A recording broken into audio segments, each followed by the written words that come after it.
I'm Nikita Singh and this is Tech It Out. COP30 has come and gone, and there's a renewed push to save the planet from another tipping point. In this episode, we're looking at how technology is being leveraged to save bees, observe elephants, replant corals, and regenerate forests.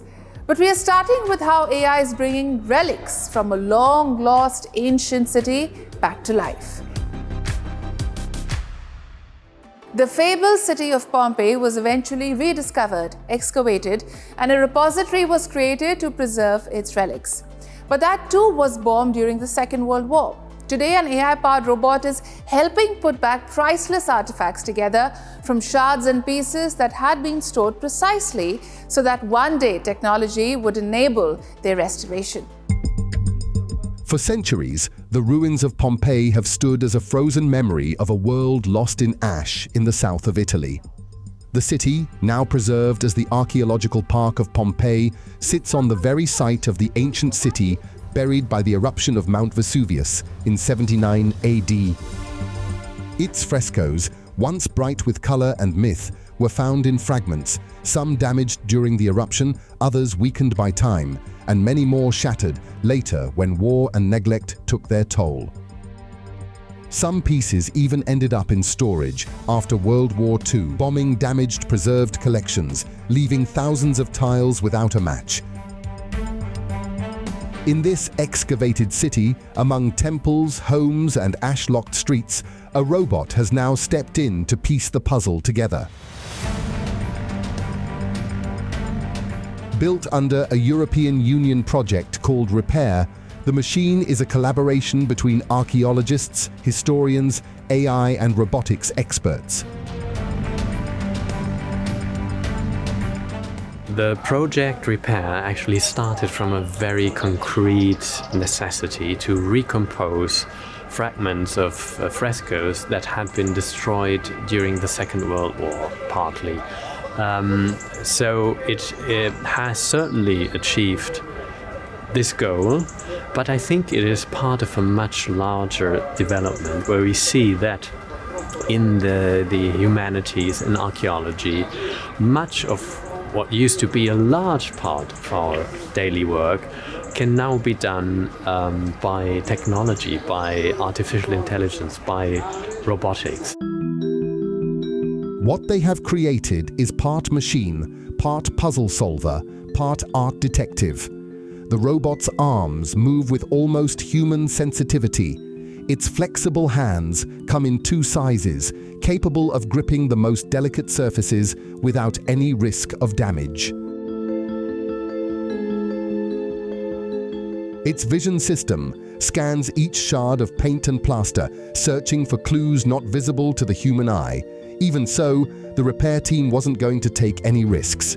Work first began with replicas, artificial copies of fragments.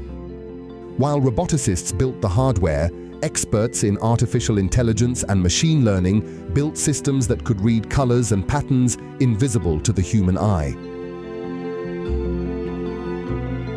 They trained algorithms to recognize the shapes of ancient brushstrokes, to find edges that belong to each other, and to do it even when the original image is no longer discernible.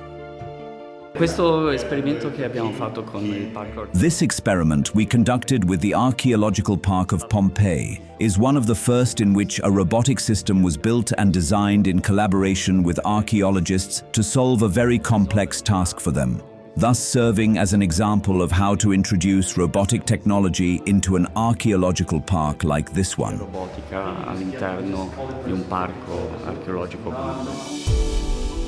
The result is a process that works like a giant jigsaw puzzle without a box. Multiple puzzles mixed together, pieces missing, no final picture to guide, and yet, through pattern, color, and computation, the robot begins to identify patterns and, in a sense, the larger picture. A city that was famously destroyed in a single day is slowly being rebuilt through a collaboration that spans universities, engineering labs, and artificial intelligence.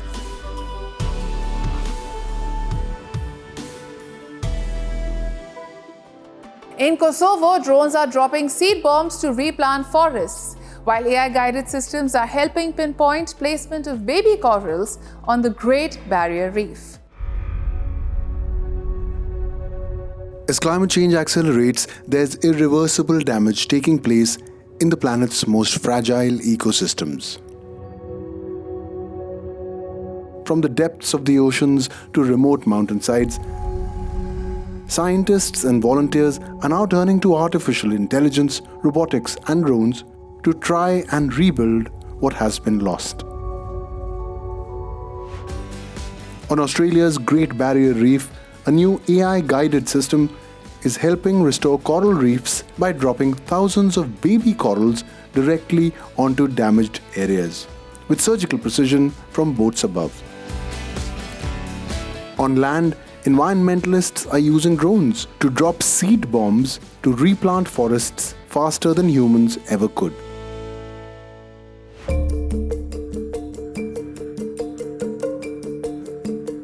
In Kosovo, drones have taken on a new green mission. Volunteers and environmentalists are using them to drop seed bombs in areas stripped of forests by years of illegal logging and heavy wood use for heating. I think it's absolutely amazing that we are able to use such technology for such positive impact. And I think this is what the drones should be like, not throwing bombs, but throwing seed bombs so together we can kind of regenerate the environmental degradation we have created, but also work towards a healthier planet and healthier economy and healthier society. The drones carry pods containing tree seeds, nutrients, and soil, targeting areas that humans can hardly reach, including mountainsides and degraded landscapes. This year alone, 25,000 tree seed bombs have been prepared to cover over 10 hectares around Pristina, the capital. The work begins with handcrafted seed bombs, small egg-sized balls of seed, soil, and fertilizer. Volunteers prepare the pods for the drones, ensuring they are ready to be dropped accurately on targeted areas. Drones are used for destruction, but I'm happy that here in Kosovo it is being used for a good cause and for the good of this country and the community so they can enjoy the trees and forest. By combining volunteer efforts with cutting-edge drone technology, Kosovo is beginning to restore its once lush landscape. And while drones are helping replant forests on land, underwater, a new AI-guided system is taking on another urgent conservation challenge: restoring bleached coral reefs. Australia's Marine Science Agency is trialling technology that uses AI to help boats aim and drop baby corals with pinpoint accuracy on damaged sections of the Great Barrier Reef, in a bid to rebuild one of the planet's most important ecosystems that has suffered years of mass bleaching. Yeah, the system's called the DGS, or Deployment Guidance System, and what it does is it allows us to deploy corals or place corals exactly where we want them to go on the reef, because we deploy the corals from boats on the surface rather than scuba divers, and so we need to make sure that they go exactly where we want them to go. The system combines autonomous boats, real-time seafloor imaging, and artificial intelligence. These come together to guide a special dispenser on exactly when to release small ceramic pods carrying juvenile corals, grown in a lab. The deployment boat, which is generally an industry boat, goes out. It has a downward-looking camera that ground checks where we are, and then the AI kicks in and says this is a good place to deploy a coral, this is not a good place to deploy a coral. When we go over a patch that's a good place to deploy the coral, a green light comes on from the system, and that's when we deploy the coral. Researchers say this system cuts guesswork out of the equation and allows for far more accurate and consistent placement of corals than divers working underwater can achieve. The system is now being tested on crewed 5-meter vessels, with plans to scale up using fully autonomous surface craft. The Great Barrier Reef has recorded sharp declines in hard coral cover. The northern and southern sections have suffered their biggest losses in nearly 4 decades after the most extensive global bleaching event on record in 2025. We often hear narratives about technology threatening traditional art, AI replacing painters, or screens replacing galleries. In Italy, a new initiative is flipping that script. Here's a story about how encryption is saving centuries-old heritage by creating certified digital twins of masterpieces. A non-profit is generating a new lifeline for cash-strapped museums. For centuries, the relationship between art and technology has been viewed as a battle. The machine versus the hand. The screen versus the canvas. But what if technology wasn't the enemy of history, but its savior?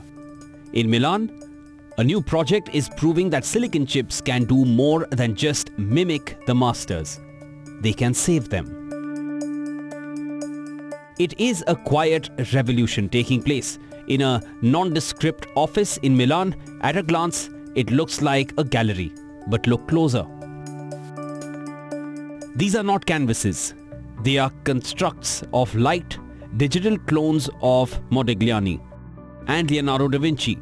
This is the work of Save the Artistic Heritage.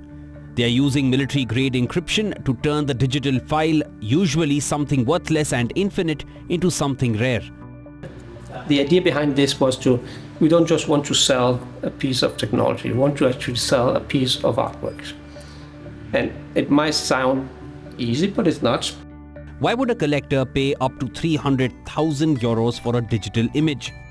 So we actually invented a way to make a file unique, even though it's a copy. Sounds a bit strange, but typically if you make a digital copy of something that's digital already, you have an exact match, exact copy. But the way our technology and the pattern works is that these two are actually two different copies of the original one. Think of it not as a JPEG, but as a digital twin. The hardware, the screen, the frame, and the encrypted file are locked together. They cannot be separated. If you steal the file, it won't play. If you move the screen without authorization, it goes dark. Con questo oggetto, we connect the original in the museum, which is digitized by the museum, to the screen that displays it to the public. We thought of the number 9 because we know that up to 9 in the art world is considered original. That number 9 is the bridge between the old world and the new. In bronze sculpture, you can cast 9 statues from one mold, and every single one is considered an original by the artist. This project applies that ancient rule to the digital age. 9 copies, no more. It transforms the buyer from a mere consumer into a patron, keeping the physical heritage alive by purchasing the digital echo. And according to the museum director, the echo is deafeningly beautiful.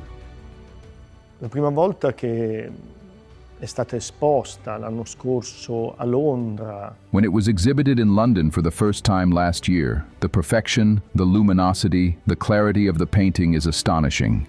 At the same time, it is not deceptive. It is not a fake or a reproduction that could in any way be misleading if placed in a museum display. La perfezione e la luminosità, la visibilità del quadro è stupefacente. This opens the door to what John Blem calls impossible exhibitions. Some artworks are too old, too fragile, or too large to ever leave their home walls. They are prisoners of their own preservation until now. So just the ability of being able to take these masterpieces around the world and showing to other audiences that might not be able to come to Italy to see them. Save the Artistic Heritage has already contributed over 300,000 euros to its partner museums in the last 2 years. Masterpieces of the Italian Renaissance finding new homes and new guardians in the digital century. In this story, we look at how innovation is helping species fight back. From French beekeepers hunting invasive predators with radio telemetry to researchers studying how elephants respond to drones, to aerial seed bombing that could revive damaged forests. Conservation is about saving a species, but sometimes that means eradicating another. Throughout our history, humans have been responsible for deliberately or inadvertently introducing an invasive species into an ecosystem. Whether it's the Burmese python in Florida or the Asian hornet in France, invasive species decimate local fauna populations and disrupt ecosystems. In eastern France, beekeepers are fighting back. They're using everything from thermal binoculars to tiny transmitters to trace hornet nests before they wipe out local bee populations. The Asian hornet has spread rapidly across France, overwhelming local bee populations. Beekeeper Matthew Defoe begins by capturing a hornet and sedating it. It's delicate work because this tiny insect is about to become a tracker. Là, en fait, je fonctionne avec une colle de contact, donc je colle en fait la base. I use a contact adhesive. I glue the battery to the thorax and make sure the transmitter sticks firmly to the hornet. L'émetteur pour qu'il se colle suffisamment. Once the transmitter is in place, the hornet is released, and Defoe becomes the signal hunter. The receiver guides him through streets, fields, and gardens. The hornet always leads back to its nest.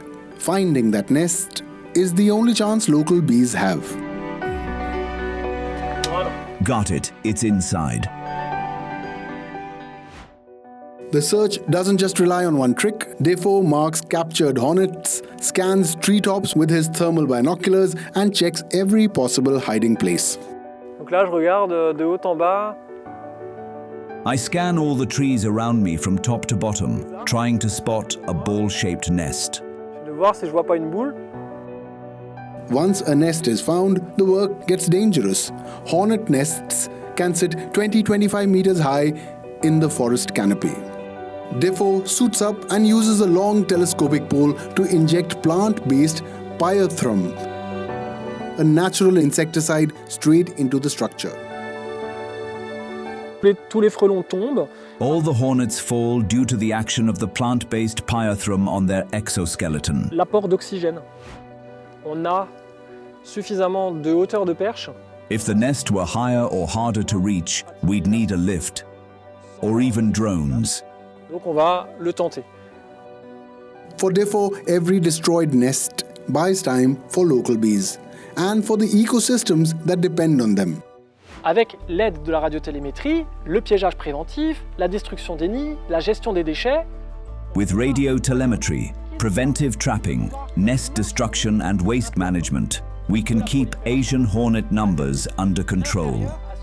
It's up to us to create the right conditions so they can go on pollinating. High-tech hunting to save one of nature's smallest workers in France. Beekeepers believe they may finally have an edge. From the micro world of bees to the giants of the savannah in Africa, technology is opening a new window into the lives of elephants, this time with eyes in the sky. In Samburu National Reserve, drones fly over herds of elephants, capturing their daily behavior. Nothing out of the ordinary about that. But what is remarkable is the elephant's reaction to the drones, or the lack of one. Even when elephants do respond and have a reaction to the drone initially, that reaction usually wears off very quickly. And even within the course of a single drone flight, their behavior will be back to baseline. And therefore, future studies into looking at elephant behavior from this platform, we can judge as being natural behavior. Animals react differently to drones, but conventional wisdom has been for drones to keep their distance from wildlife. The quieter, the more advanced drones allow researchers to monitor the animals closely, recording their movements, social interactions, and habitat use. because we know that elephants are scared of bees and they don't like the sound of bees, that makes drones a very good way to push elephants out of crops. But so everyone got into this mindset that, oh, elephants must be scared of drones. Well, it turns out that they don't have to be, and that's why this new avenue of research has opened up. Over 35 drone trials on 14 known elephant families has revealed that the animals adapt quickly to the presence of UAVs, allowing for long-term observation without disruption. This new approach provides a non-intrusive way to gather data that was once difficult to collect, offering insight into how individual elephants interact with their herd and environment. The Ukraine-Russia conflict has provided a glimpse into the changing nature of modern warfare. Low-cost drones have proven their mettle and efficacy. Now, Ukrainian pilots are deploying the next generation of UAVs, powered by artificial intelligence. Battlefield dominance today is no longer about troop numbers or massive war machines. It is defined by who controls the most advanced technology. The war in Ukraine has made that clear. The most transformative shift in modern warfare is the strategic deployment of drones. Small, low-cost UAVs can now be built fast, launched in swarms and flown with precision to eliminate high-value targets or gather crucial intelligence. And as drones grow more lethal, counter-drone technologies are racing to keep up, with jammers and electronic warfare systems blanketing the front line, knocking thousands of UAVs out of the sky. But drone innovation has taken a new leap, and AI has emerged as a game changer. AI-assisted drones can lock onto targets using their onboard cameras and continue flying autonomously even after pilots lose contact due to electronic interference caused by anti-drone jammers. Ukrainian drone pilot Mex from the 58th Motorized Brigade recalled a recent 20-kilometer strike on what appeared to be a Russian tank. The processor on board the drone takes control and, following a signal from the camera, tracks the point to be struck. As the pilot, I select and set it, and it holds the drone and guides it to the target. That is, if I lose connection with the drone, video suppression and control suppression no longer matter because it will fly completely on its own to that point. Mech said the tank hit would have been impossible without an AI-assisted targeting system.